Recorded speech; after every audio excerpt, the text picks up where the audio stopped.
भाभी ने देखा, अच्छा आ गई देवी जी, इसका मतलब है कि अब विचार बना कि अब यहीं रहेंगी। तो भाभी ने कहा ला चाबी इधर। कहा कि भाभी अभी ध्यान रखना 2-4-8 दिन को जाओ तो भाभी भी इज्जत करती है, और जब रोज रोज रहने लगो तो भाभी भी कहती बहुत हो गई दीदी दीदी जीजी जीजी, अब साइड हो जा, चल उठ, खाना बना, चाय ला, नाश्ता ला, बहुत ऐसो आराम हो गए तेरे। उसने कहा यार भाभी तुम तो मुझे इतना प्यार करती थी। अरे बोले करती थी प्यार, तरीके से रहे तो प्यार करे, अब तू ससुराल छोड़ के आ गई, यहीं रहेगी क्या, हमारी छाती पे दाल दलेगी। अरे उसने कहा यार भाभी का तो नेचर बदल गया, ज्यादा लड़की पीहर में रहेगी इज्जत खराब हो जाएगी। मेरे भाई ध्यान रखना, लड़की की शान पीहर से डोली उठना है और ससुराल से अर्थी उठना, ये लड़की की शान हुआ करती है, ये लड़की का जीवन हुआ करता है। भाभी का व्यवहार, मंदिर गई 1 दिन 2 दिन 5 दिन 2 महीने हो गए, अब तो मंदिर वालों को परेशानी हो गई, पूछने लगे क्यों लेने नहीं आ रहे क्या। अब तेल जले तेली का, दिल जले मसालची का। बाप के यहाँ रह रही है, पड़ोसी का पेट दुख रहा है। जो भी सहेली मिलती क्यों, कहाँ घूम रही, जीजा जी नहीं आई क्या।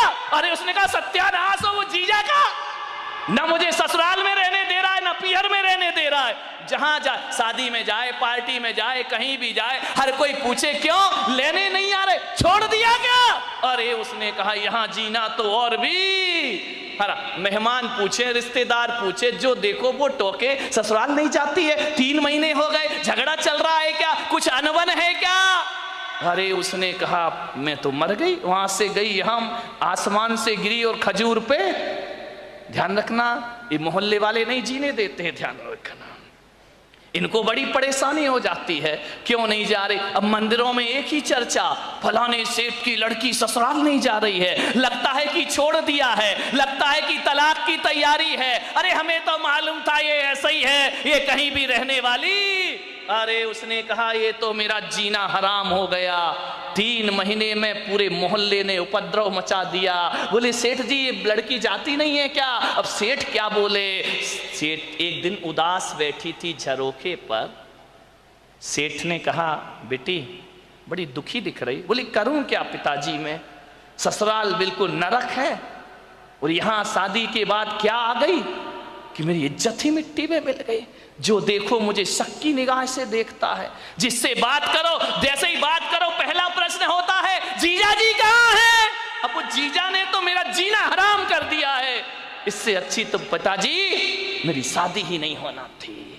ध्यान रखना, यदि मोहल्ला टोंकता है, समाज टोंकती है, ये बुरी बात नहीं है, ऐसे ही टोंका करो, किसी का उजड़ा हुआ घर फिर से बस जाएगा। ध्यान रखिए, मानेगा। बहुत दुखी हो गई वो। पिता ने पूछा बेटी एक काम करेगी। बोले क्या। बोले अपने नगर में एक महाराज पधारे हैं, बड़े पहुंचे हुए संत हैं, मैंने तेरी चर्चा उनसे की है। क्या बोले महाराज।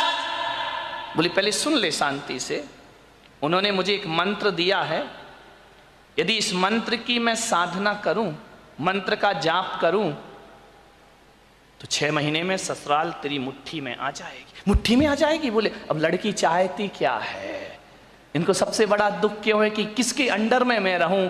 ये तो ये चाहते कि जाते ही साथ मेरा राज्य हो जाए, मैं महारानी बन जाऊं, सब लोग मेरे इशारे पर काम करे। इनको राजपाट चाहिए और कुछ नहीं चाहिए। ध्यान रखना, बहू को चाहिए घर की चाबी, घर की मालकियत। वो किसी के अनुशासन में रहना नहीं चाहती है, लोगों को अनुशासन में रखना चाहती है। पिता ने कहा बेटा 6 महीने में तेरी ससुराल का पूरा वातावरण बदल जाए तो तू ससुराल जाना चाहेगी। उसने कहा पिताजी क्यों नहीं जाना चाहूंगी। अब अकल आ गई उसको ठिकाने, ज्यादा बहू गड़बड़ करे ना तो 1-8 साल छोड़ दिया करो, अपने आप आएगी लौट के वापस। ध्यान रखना, अब अकल आ गई उसको कि क्या करूं। बोले हाँ पिताजी जा सकती हूं मैं। बोले सब तेरी मुट्ठी में होगा। बोले सब होगा। बोले हाँ। तो बोले मैं जा सकती हूं पिताजी। पति बोले वो तेरे आगे पीछे घूमेगा, सास अरे तेरे पैर छुएगी वो। सास पैर छुएगी? बोले हाँ। अरे ऐसी ससुराल तो चाहिए थी मुझे। बोले मैं, महाराज ने क्या कहा? बोले महाराज ने ये कहा कि मंत्र। बोले पिताजी देखो ये मंत्र मुझसे नहीं होगा, ये कठिन काम है। बोले एक काम कर, महाराज ने ये कहा है कि मंत्र तो मैं जप लूंगा, साधना तू कर लेना। बोले मंत्र तुम जपो, साधना मैं करूं? बोले हाँ, तुरंत इफेक्ट पड़ेगा।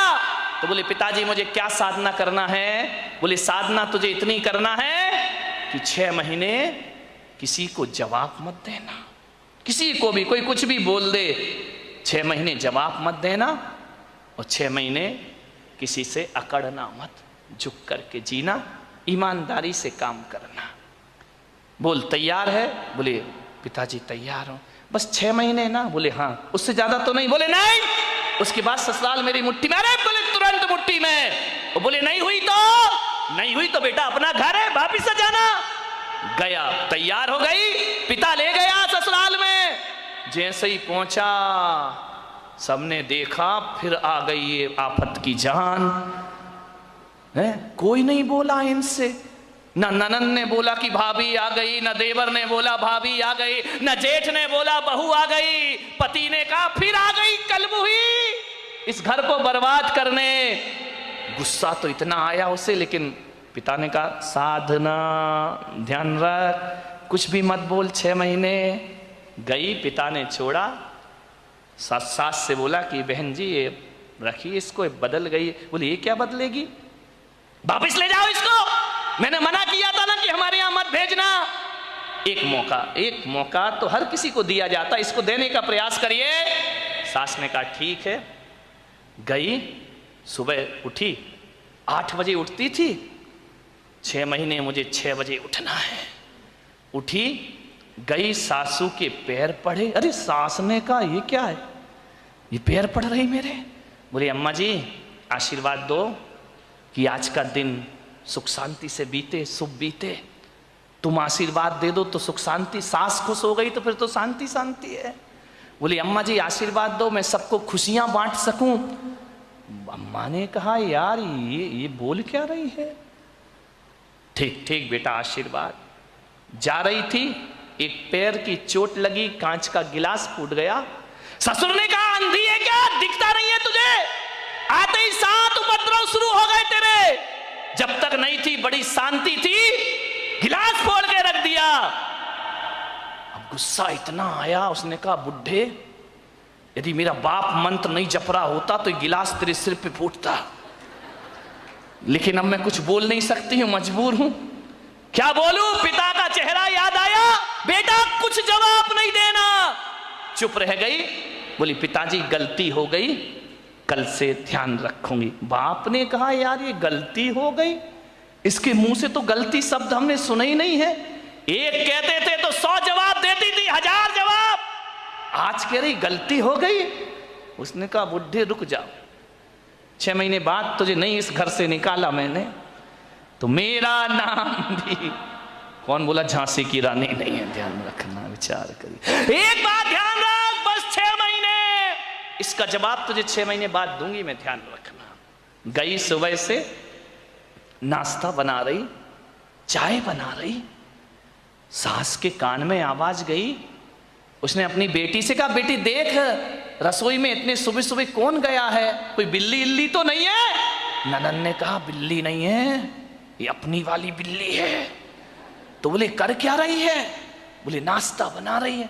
अरे बाप रे, देवर के लिए थाली परोसे, जेठ के लिए सब व्यवस्था करे, पति का ध्यान रखती, ननन से प्यार करती, सहेली जैसी रहती, और बस अंदर क्या आग लगी थी, ये सब ड्रामा कब तक का है? 6 महीने का ड्रामा है। बस ध्यान रखना, सबको मेरी मुट्ठी पे चलना पड़ेगा, जीना पड़ेगा। देखा 1 दिन बीते, 2 दिन, महीने भर हो गए, इतना व्यवहार चेंज। सास ने कहा बेटा तू वही वाली है या तेरे पिताजी ने बदल के भेज दी है, तुम जुड़मा तो नहीं थी? बोले नहीं अम्मा जी कैसी बात कर रही हो, ये घर मेरा है, ये स्वर्ग से सुंदर मेरा घर है, मैं इस घर को बसाऊंगी। सास ने कहा बेटा तू इतनी चेंज हो जाएगी? मां बुढ़िया रुक जा, 5 महीने तो बचे, फिर बताऊंगी मैं तुझे। इतनी सॉफ्ट, पैर दबाती, जय जिनेंद्र करती, पिताजी को पिताजी पिताजी कह करके बात करती, लोगों के दिलों पे राज करने लगी। 1 महीने में उसने देखा यार बाबा जी का मंत्र तो बड़ा प्रभावी है। उन्होंने तो कहा था 6 महीने लगेंगे, यहां तो पूरी सरकार मेरी मुट्ठी में आ गई है, अब तो अपना राज हो गया है। एक दिन सास ने बुलाया, बेटा इधर आ, इधर आ, देख तू इतनी अच्छी लक्ष्मी आई है मेरे घर में। बोले लक्ष्मी? मालूम नहीं लक्ष्मी कब रणचंडी दुर्गा बन जाएगी। बोले बेटा एक काम कर, ये जो चाबी है ना, आज से तू संभाल। अरे उसने कहा हो गई आज मेरी जिंदगी, ला अम्मा जी लाओ लाओ, अरे ले बेटा ले। पति से कहा, बेटे से कहा, दुकान से लौटो, जो भी पैसा आए घर की लक्ष्मी के हाथ में देना। अब मैं बूढ़ी हो गई हूं, अब सब हिसाब किताब यही रखेगी, अब घर यही चलाएगी, धोबी का पैसा भी यही देगी, दूध वाले का पैसा ये देगी, सब्जी वाले को पैसा ये देगी, जो भी कमाई करके लाओ मेरी बहू रानी के हाथ में रख देना। अरे उसने कहा वाह बाबा जी, आज तो बल्ले बल्ले हो गई, सब कुछ मेरे हाथ में, हर चीज का, नौकर चाकर का तनख्वाह तुम देना, पेमेंट तुम करना, कौन सी सब्जी बनना है बहू बताएगी। उसने कहा यार बड़ा मजा। अब ससुर जी क्या करें, दुकान से लौटे तो लौटते समय क्या करें, वो बहू के लिए कुछ ना कुछ लेकर जरूर आया करते थे। कभी पेड़ा लेकर आ जाए, कभी लड्डू लेकर आ जाए, कभी आइसक्रीम लेकर आ जाए। अरे उस बहू ने कहा यार कितने मजे हो गए यहाँ पर। ध्यान रखिए, बुजुर्गों से मेरा निवेदन है, ससुर से मेरा निवेदन है, सास से मेरा निवेदन है, जब भी बारामती से कहीं बाहर जाओ, घूमने जाओ, कहीं भी जाओ, कुछ लेकर आओ या ना आओ, अपनी बहू के लिए एक साड़ी लेकर जरूर आया करो, अपनी बहू के लिए कुछ ना कुछ सामान। ये तालियां बहुओं ने बजाई क्या सासुओं ने? बड़ी होशियार है, बहुओं ने बजाई, मजा आ गया। आज हो गई सासुओं की धुलाई। लेकिन ये सासुएं इतनी बेईमान हैं, बाहर जाएंगी लड़की के लिए लेकर आएंगी, बहू के लिए नहीं लाएंगी। ध्यान रख, ये छोटी छोटी बातें हैं, ध्यान रखना। यदि हर बार ससुर जी घर लौटे, रोज घर लौटो, कुछ ना कुछ बहू को लेकर आओ। तुम बाहर जाओ सासुओं तो कुछ ना कुछ लेकर जरूर आओ। अरे एक नया मंगल सूत्र ही लेकर आ जाया करो, और कुछ ना मिले तो कौन बोला अच्छी सुंदर सी चप्पल ले आया करो, नहीं चप्पल मत लाना, बहू का मूड बिगड़ जाए तो। एक मोबाइल ले आया करो कि मेरी बहू को मोबाइल। ध्यान रख, इन बातों से कुछ होता नहीं है, लेकिन बहू के मन में ये भावना आती है कि बाहर घूमने के बाद भी मम्मी ने मेरा ख्याल रखा है। आपके प्रेम के संबंध बन जाएंगे, आपकी आत्मीयता के संबंध बने जाएंगे। आप चाहते हो ससुर जी बोलो कि घर में हमारा कोई इंतजार करे, वैसे तो बुढ़ों का कोई इंतजार नहीं करता है, चाहते हो कि कोई इंतजार करे। इंतजार फोकट में नहीं होता मेरे भाई। यदि रोज मीठा लेके आओगे तो बहू कहेगी पापा जी नहीं आए, आज लेट हो गए, अभी तक नहीं आए। वो इंतजार तुम्हारा नहीं कर रही है, गुलाब जामुन का कर रही है। किसी भी बहाने घर में इज्जत तो बनाओ मेरे भाई, ध्यान रखिए। तीर्थों पे जाओ तो बहू को लेकर कुछ ना कुछ आइए। आप बताइए, आप सोचिए, विचार करिए, आपके संबंध अच्छे, ससुर जी लौटे, बहू के लिए कुछ ना कुछ लेकर आए। धीरे धीरे 1 महीने में परिवार तो बदल गया, दूसरे महीने में बहू के विचार भी बदल गए। सबके साथ ऐसे रहने लगी, ऐसे रहने लगी। एक दिन रक्षाबंधन का त्योहार आया, भाई लेने आया। भाई ने कहा बेटी दीदी राखी का त्योहार है, घर चलना है।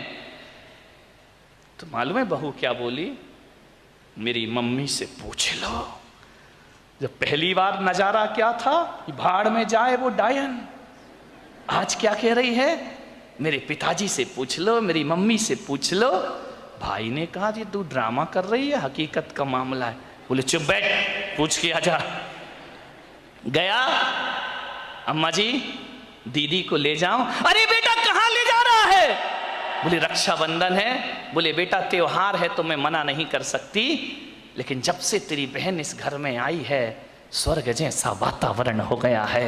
वो ना रहेगी तो हमारा मन ना लगेगा, वो ना रहेगी तो एक दिन काटना मुश्किल है। देवर बोला भाभी जल्दी लौट कर आना। ननंद की आंखों में आंसू आ गए। ससुर ने कहा बेटी तू मेरी बुढ़ापे की लाठी है, जल्दी घर वापस लौट के आना। देखो भैया राखी बंधे और दूसरे दिन भेज देना मेरी बेटी को, इसके बिना हमारे घर की शोभा।